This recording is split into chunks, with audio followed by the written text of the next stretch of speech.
Hello everybody, welcome to my channel. I'm Muha and I'm a junior doctor living in the UK. I've just completed the first year of my F1 and I thought let's just create a video on tips and tricks on how to get through F1. Things that I would have liked to know at the beginning of my F1 year.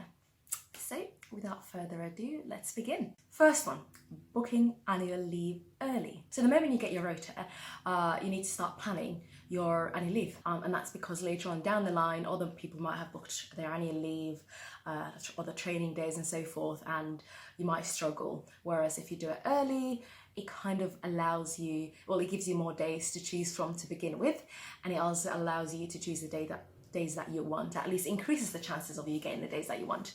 So I use my annual leave in two ways. First, it was for mini staycations, just to have a little break, and the second was to block 65-hour work weeks. Especially for one of my rotations, we would regularly have on-call weekends and start as normal Monday to Friday, normal working days, and that would amount to 65 hours being done in 7 days. And realistically, because of how busy that department was, it would end up being 70 hours or so, which is, I know, it's a big no-no, going home late and so forth. What I would do is have that Monday off. So if I've done a weekend on call, I booked Mondays off to make sure that I can rest and relax. So for some of the annual leave that I had, I used to make my rota a little bit nicer. Second is keep track of your portfolio. As a trainee, there are competencies that we need to meet in order to progress through our training program.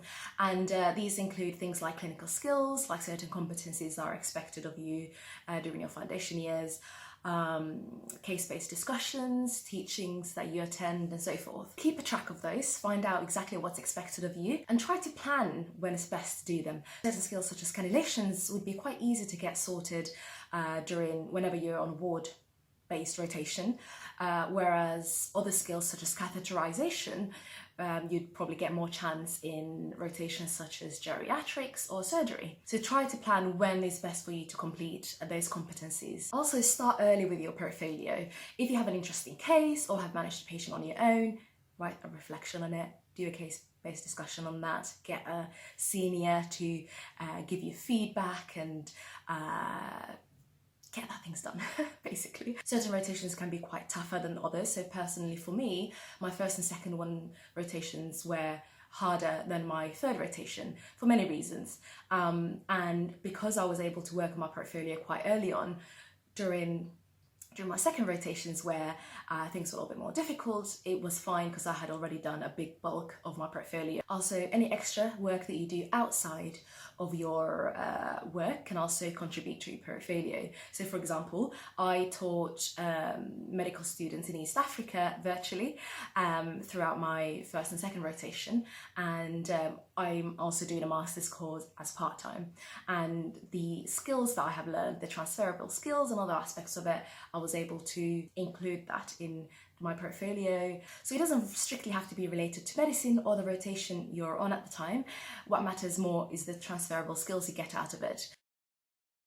Moving on to third tip, which is taste the week. So I'm not sure if this is the case for everybody in the UK, but during foundation year, there's a week that we can take as study leave and use it on a taste week on a specialty that we're interested in. So this is quite useful if you don't get the rotation that you want, or if you're unsure about a specialty and you want to explore that further. There are wonderful apps that are actually quite useful for a junior doctor. The first one I would say is an induction app. It's basically a hospital directory where I can find phone numbers of departments and bleeps for different departments, and it's quite useful if I don't have access to a computer. I can just kind of look at my phone and ring that number. So second would be MicroGuide, which is an app for trust-specific antibiotic guidelines. I personally use the hospital intranet, but a lot of my colleagues use this and they find it quite useful. Another app is Handbook, which contains the assessment and management of common clinical conditions, and especially when you start, I think I found it quite useful. And you can always check, and you should always check with the trust guidelines as well. So having those at hand, especially when you begin, is quite useful. And of course there's the BNF, but I'm sure you already know about that. Keeping a jobs list. When you do the ward round, there are a few tasks that you really need to do for each patient, such as checking bloods, ordering scans, liaising with other specialties, contacting family members and so forth. So once you've written the patient's plan on the medical notes, you can keep a separate jobs list that you can add to as you do the ward round. And this will kind of help you keep track of what needs to be done for each patient. And you won't need to go back to check their medical notes.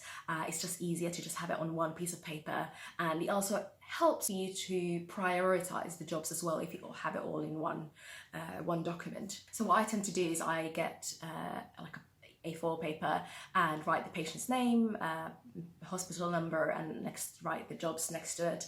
Or I print the handover list and write the jobs next to that patient's name. And I also use to-do list squares. We all have different ways of ticking those off. So let's say a patient needs a scan, and you have one square for that task, right? So once I've requested it, I put a line through that.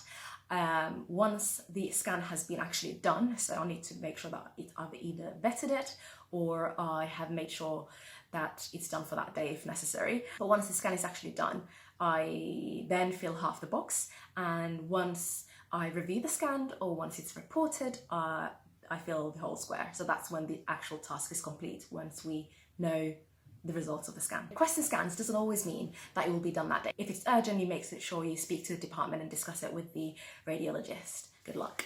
I'm joking. Another tip is be prepared for ward round. This does not apply for everyone, as sometimes consultants turn exactly the same time as when you start, and you just need a handover list then. But first thing you need to do when you start work is to print the handover list and ensure that everybody you need to see that day is on that list. And then check the most recent vital signs that the nurse and team have recorded, or any recent bloods or scan reports the team were not aware of that might have been done overnight. Nurses also might have asked you to check on a patient that has fallen ill overnight or that they're worried about, and in those cases that's really your priority, ensuring that that patient is okay before the ward round. Another tip is ask. When it comes to your work, patient safety is the top priority, so using that as a point of reference kind of helps you to prioritize your job, and also encourage you to ask in situations where you might be unsure about something. So if you're unsure, ask a colleague. They won't mind you asking questions. They are supportive, they've all been there. Because of the nature of your job, it's always important to check if you're unsure, and that just makes you a safe doctor. So moving on to the more personal stuff. Part of being a safe doctor is also looking after your own health, which nicely brings us to number 7. I think I've stopped counting at some point. But anyway, number 7 is eat and go home on time. Eat and go home on time, okay? How many times do I need to say it? Eat and go home on time, okay? Honestly, make sure you have your lunch and take breaks when you're on call. You'll feel so much better, and you'll be able to focus on your work when you've actually taken care of yourself. If you prepare lunch and snacks for work, that will save some time. You don't have to queue in the canteen, and instead of doing that, you can just spend time on your break. Also, try to leave on time. There will always be somebody to hand over. As I'm saying this, I'm cringing just a little bit because I know there was especially one rotation where I was going home late every single time, and we just were not good at handing over, essentially, and a lot of our colleagues were doing it. We felt guilty about handing over because there was not an F1 doing evenings or doing nights.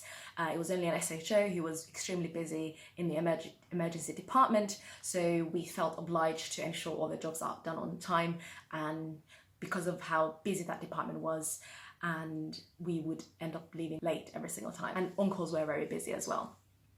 And at the time, obviously, we had SHOs tell us, don't do that, hand over, we won't mind, but we still felt reluctant to do so. So partly our fault, but you learn, you live and learn ultimately.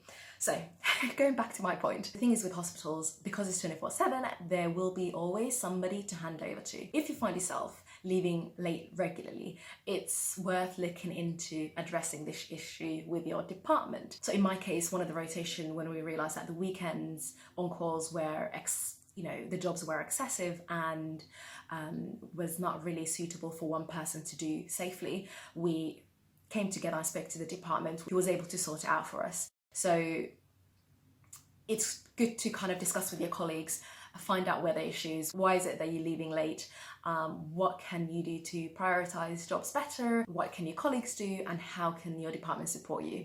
Tip 9, reach out. Foundation years can be quite tough and you might experience a lot of difficult situations. If things do get tough, reach out to people, whether that's your friends, your family, or if you want to do it in a more formal way, because there is plenty of support out there for healthcare professionals, and I'll leave a couple of links down below. Obviously 2020 was a special year for all of us, and there were definitely situations that I found quite difficult, and I had supervisors and my colleagues and my friends, both doctors, non-doctors, that I spoke to, and that always helped. So do reach out. Okay, and finally, tip 10. I'm not sure if this is a tip that or advice really. It's more of an advice because I know it's hard. Maintain a good work-life balance. Try to maintain a good work-life balance, okay? It's difficult. Foundation years tend to be hit and miss for people. Some absolutely love their rotations, some loathe them, and for many reasons. So try to ensure that you do things that you enjoy in your free time. If you moved into a new area, explore the city, meet up with old or new friends, pick up a hobby. I started F1 in 2020, so socialising obviously was restricted, but I was able to spend a lot of time with my family. I was able to organise virtual meetings with friends. I would go to national parks and did all the things really with my days. So whatever you do, make sure it's what you enjoy and what you want to do. And I think that's everything really. So that's the top 10 tips I would give for an F1 really. Make sure that you get through your training, enjoy your job, and be a safe doctor. I hope you found this video useful. If there's any similar videos or different types of videos that you'd like me to do, so let me know in the comments. And yeah, that is it. Bye!